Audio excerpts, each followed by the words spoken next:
पाँचवा जिला का पद यात्रा है, आज बेगूसराय में है। फिर हम लोग अपने पार्टी के संगठन को गांव स्तर से लेकर के और स्टेट स्तर तक हम लोग धारदार बनाने की तैयारी कर रहे हैं। कश्मीर से कन्याकुमारी तक है और हमारे पार्टी के साथ साथ जो मेरा दलित सेना है उसका संगठन साउथ से लेकर के नॉर्थ इंडिया सब जगह है। हमारा जो तैयारी है पार्टी की जो तैयारी है 243 सीट पर तैयारी है।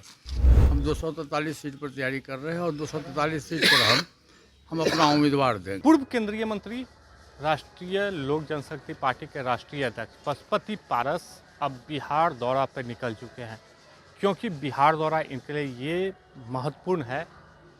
कुछ दिन पहले पशुपति पारस को केंद्रीय मंत्री से रिजाइन देना पड़ा।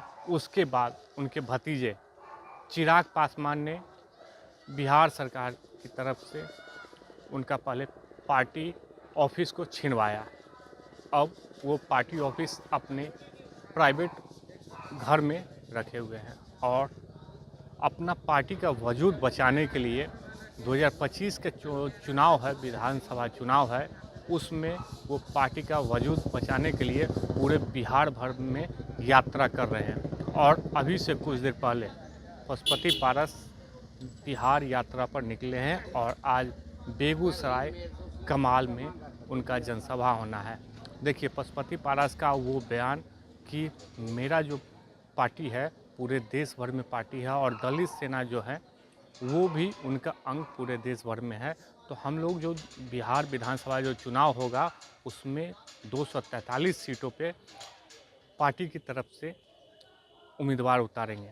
लेकिन उनसे पूछा गया कि क्या आप विधानसभा चुनाव में किसी अन्य दल से गठबंधन कर सकते हैं, तो उन्होंने साफ तौर पे कह रहा है कि अभी हम उस पर निर्णय नहीं लिए हैं।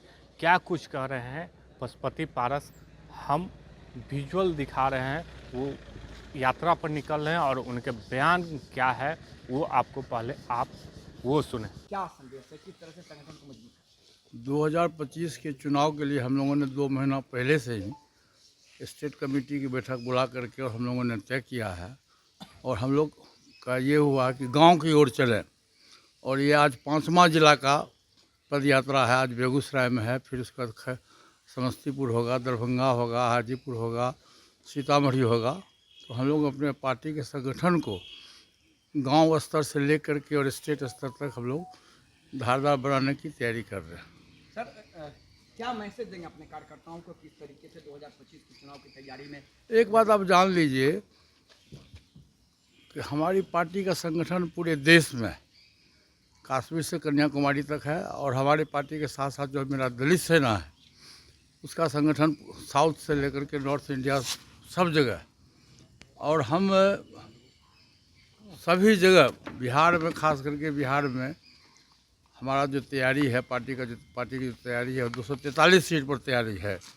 हम 243 सीट पर तैयारी कर रहे हैं और 243 सीट पर हम अपना उम्मीदवार देंगे। शाहपुर कमाल में बिहार में सर आज शाहपुर कमाल में बेगूसराय जिला का जो जिला सम्मेलन है शाहपुर कमाल में, विधानसभा का कहिए, जिला का कहिए, ये हो रहा है। हाँ बोलिए सर, गठबंधन को लेकर क्या आपका दृष्टि? अभी गठबंधन के संबंध में हमारी कोई राय नहीं है। हम अपनी पार्टी के संगठन को मजबूत करेंगे।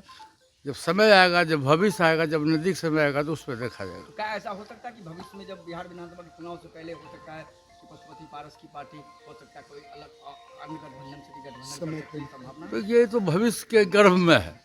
कौन है? भविष्य को किसी ने नहीं देखा है। भविष्य क्या होगा इसको न आप देखें न हम देखें, इसलिए भविष्य के गर्भ में इसको रहने दीजिए।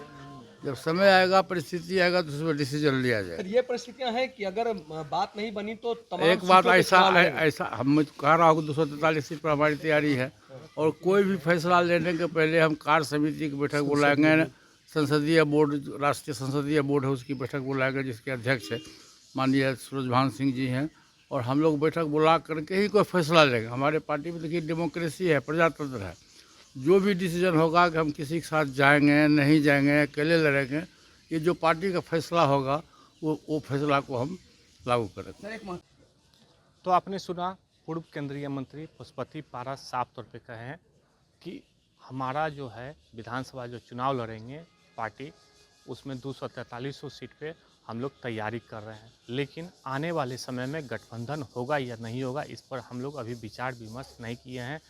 और गृह मंत्री अमित शाह के द्वारा जो सदन में अंबेडकर का अपमान किया गया, तो उन्होंने साफ कहा है कि हम ज़्यादा कुछ नहीं बोलेंगे, लेकिन इतना ही बोलेंगे कि इस तरह का बयान नहीं आना चाहिए। यानी पशुपति पारस दलितों का नेता कहे जाने वाले वो भी अब अमित शाह से पल्ला झाड़ लिए हैं, क्योंकि कुछ दिन पहले तक कहते थे कि हम लोग एनडीए में हैं और एनडीए के हर एक मुद्दों को लेके हम लोग आगे बढ़ेंगे। लेकिन जैसे ही चिराग पासवान बिहार में उनकी पार्टी कार्यालय को छीना, उसके बाद एनडीए से अलग होने की बात कही थी, लेकिन अभी तक घोषणा नहीं की है कि हम एनडीए में हैं, निकल चुके हैं। आज सुबह सुबह पशुपति पारस ने ये कहा है कि जिस तरीके से जो अमित शाह बयान सदन में दिए हैं, उस तरीके का बयान नहीं होना चाहिए। यानी अमित शाह से, या कह सकते हैं कि बीजेपी से अपना पल्ला अलग करते हुए ये कहें कि इस तरह का बयान दलितों के प्रति नहीं होना चाहिए, यानी अंबेडकर के प्रति नहीं होना चाहिए था। आलोक कुमार दर्शनी, पटना।